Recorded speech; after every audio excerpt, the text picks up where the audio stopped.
یہ جو نماز ہے ہم تھوڑی سی جھلکیاں ہم جان لیتے ہیں، کیونکہ عام طور پر جلسے جلوس میں یہ باتیں کم ہی آ پاتی ہیں۔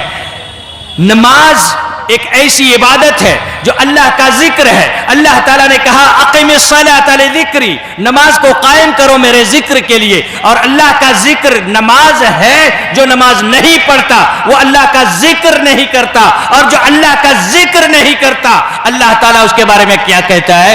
وَمَنْ أَعْرَضَ عَنْ ذِكْرِي فَإِنَّ لَهُ مَعِيشَةً ضَنْكَ وَنَحْشُرُهُ يَوْمَ الْقِيَامَةِ أَعْمَى قال رب لما حشرتني أعمى وقد كنت بصيرا قال كذلك أتتك آياتنا فنسيتها كذلك اليوم تنسى۔ جو اللہ کے ذکر سے اعراض کرے گا، نماز کو چھوڑ کے اللہ کے ذکر کو چھوڑ دے گا، نہیں کرے گا اللہ کا ذکر، نہیں نماز پڑھے گا، اللہ تعالیٰ کہتا ہے قیامت کے دن ہم اسے قبر سے جب اٹھائیں گے تو اندھا بن کے اٹھائیں گے، اندھا بنا کے اٹھائیں گے۔ وہ کہے گا، چلائے گا، رب لما حشرتنی اعمی، اے اللہ تو نے مجھے اندھا کیوں بنایا؟ وقد كنت بصیرا، میں تو دنیا میں دیکھنے والا تھا، میری آنکھ تو ٹھیک تھی، پھر آج میں کیوں اندھا بنا کے اٹھایا جا رہا ہوں؟ اللہ تعالیٰ کہے گا تم نے میری آیتوں کو بھلا دیا، جھٹلا دیا، ان کو بھلائے رکھا، اس لیے آج تمہاری بات بھی کوئی سننے والا نہیں ہوگا۔ کذالک اليوم تنسا، اسی طرح سے آج تم بھلا دیے جاؤ گے اور تمہاری بات انسنی کر دی جائے گی۔ اللہ کا ذکر ہے نماز، اور جب اللہ کا ذکر ہے تو اللہ کے رسول صلی اللہ علیہ وسلم نے فرمایا الصلاۃ معراج المومنین۔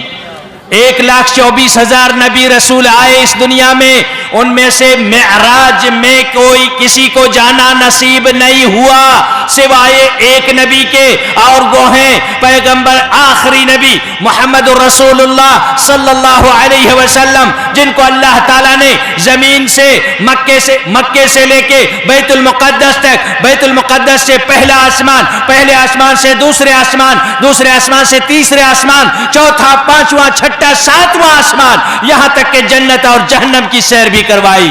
اپنے گھر کا مہمان اللہ تعالیٰ نے اپنے نبی کو بنایا۔ سبحان الذي اسرى بعبده ليلا من المسجد الحرام الى المسجد الاقصى الذي باركنا حوله لنريه من آياتنا انه كان عبدا شكورا۔ اللہ تبارک و تعالیٰ نے ذکر کیا، معراج میں بلایا اپنے بندے کو، اور جنت اور جہنم کی سیر کروائی۔ اللہ نے بات کی، کلام کیا، گفتگو کی، کن سے؟ اپنے نبی صلی اللہ علیہ وسلم کے ساتھ۔ یہ شرف ہے، تمام نبیوں میں سے کسی کو یہ شرف نہیں ملا، یہ سجگ، یہ موقع، یہ چانس کسی کو نہیں ملا سوائے محمد رسول اللہ صلی اللہ علیہ وسلم کے۔ اور اس سفر میں اللہ تعالیٰ نے نماز کا ہدیہ دیا کہ اے محمد تمہارے لیے میرے پاس ایک گفٹ ہے، میرے گھر آئے ہو، جا رہے ہو واپس، تو گھر والوں کے لیے، اپنی امت کے لیے یہ گفٹ لے کے جاؤ، اور وہ کیا ہے؟ نماز۔ نماز اللہ تعالیٰ نے تمام احکام جتنے بھی ہیں، روزہ ہے، حج ہے، زکوٰۃ ہے، اور بہت ساری عبادتیں ہیں، ان کو زمین پر فرض کیا گیا، لیکن نماز کو اللہ تعالیٰ نے اپنے گھر بلا کر آسمانوں میں فرض کیا ہے۔ برا ہو اس آدمی کا جو ایسے فریضے کو بھلا دیتا ہے۔ اللہ کے رسول صلی اللہ علیہ وسلم نے فرمایا جس طرح 1,24,000 نبی رسولوں میں سے صرف مجھے معراج کا چانس ملا، ایسے ہی میری امت میں جو بھی شخص نماز ادا کرے گا، الصلاۃ معراج المومنین، میری امت کے لیے معراج ہوگی۔ جتنی بار وہ نماز پڑھے گا، جتنی بار وہ سجدہ کرے گا، اللہ تبارک و تعالیٰ کے حضور وہ کھڑا ہوگا۔ اور اسی لیے نماز کے آداب سکھائے گئے، کیونکہ تم اللہ کے پاس جا رہے ہو، اللہ تمہیں بلا رہا ہے۔ نماز شروع کرو گے تمہارا عروج شروع ہوگا، اور معراج میں چڑھتے چڑھتے اللہ تک پہنچو گے۔ اللہ کے دربار میں جانے کے آداب ہوتے ہیں۔ اللہ تعالیٰ نے کہا یا ایھا المدثر قم فانذر وثيابك فطهر والرجز فهجر۔ اللہ تعالیٰ نے کہا وثيابك فطهر،